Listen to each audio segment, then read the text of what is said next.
Mechanical properties of polymers.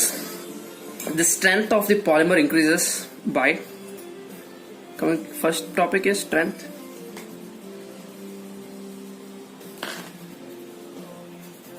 Mechanical properties of polymer. The strength of the polymer increases by three categories. Okay. Three categories. One will be the degree of polymerization, that is TP, and second is the branching and cross-linking.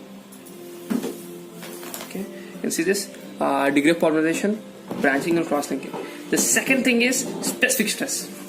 Okay, specific stress is important. Specific stress strain relations is not existing, whereas the metals having linear relationships between stress and strain. So high energy of damping occurs in polymer during fatigue. These materials used for vibrational mountings and sound damping materials. So strength of polymers, okay, high degree of damping occurs. Okay, these materials used for anti-vibrational mountings and sound damping materials. Strength of polymers by two types. Okay, there are two types by strength ratio. One is the degree of polymerization. Second is how structure is. Strength of polymers may be divided into two categories: how structure is, how a degree of polymerization. Structure could be, as we earlier discussed, it is LCBN, it is linear, cross-linked, branched, and networking. More will be the number of mers, more will be the strength. So we need to have more mers to become more strength. Okay. As we come here in the second thing, NDT or NDE, which is non-destructive evaluation or non-destructive testing, never gives mechanical properties.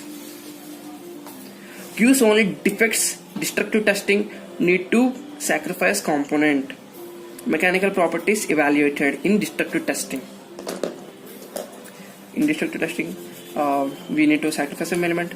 So ferrous or non-ferrous key, we can use DT, which is called destructive testing. Danger in is tensile and fatigue. Okay, we do not know. We know what's fatigue. We do not know when the fracture may occur. So it's very harmful and very dangerous thing. So fatigue is a very evil thing that we can never imagine. And the thing is about this, tensile stresses are always dangerous. In rolling, only compressive, no fatigue, tensile. I think you always learn about this thing, yield point phenomena. As stress and strain, stress is okay, directly proportional to strain, and elastic zone. We go here. This is called elastic zone. This is transition zone, and this is plastic zone. Okay, here there will be deformation in transition zone, and in plastic zone it increases. This will be ferrous. Okay,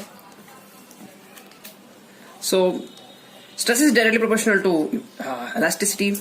Stress is equals to E into capital E, where Hooke's law states capital E is equivalent to stress to the elastic ratio. This is Hooke's law, and stress, as the stress increases, ఏమవుతుంది అంటే strain కూడా increase అయ్యింది అనమాట. as we know, stress is direct to strain, slope is rigidity or stiffness. Plastic zone లో stress అనేది equivalent to K as constant proportional into sigma power n, which is power law, and E is the strain, which is parabolic, and the strain hardness because of previous deformation. Okay, this is the yield phenomena. And mild steel, ferrous, non-ferrous, example aluminium, no yield point phenomena in this case in non-ferrous metals.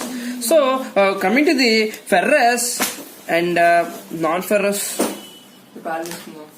low rules existed కానీ polymers లో no strain stress relation ఉండదు. Flexural strength is a flexural stress but we cannot predict how material acts. So this there is unpredictable behavior.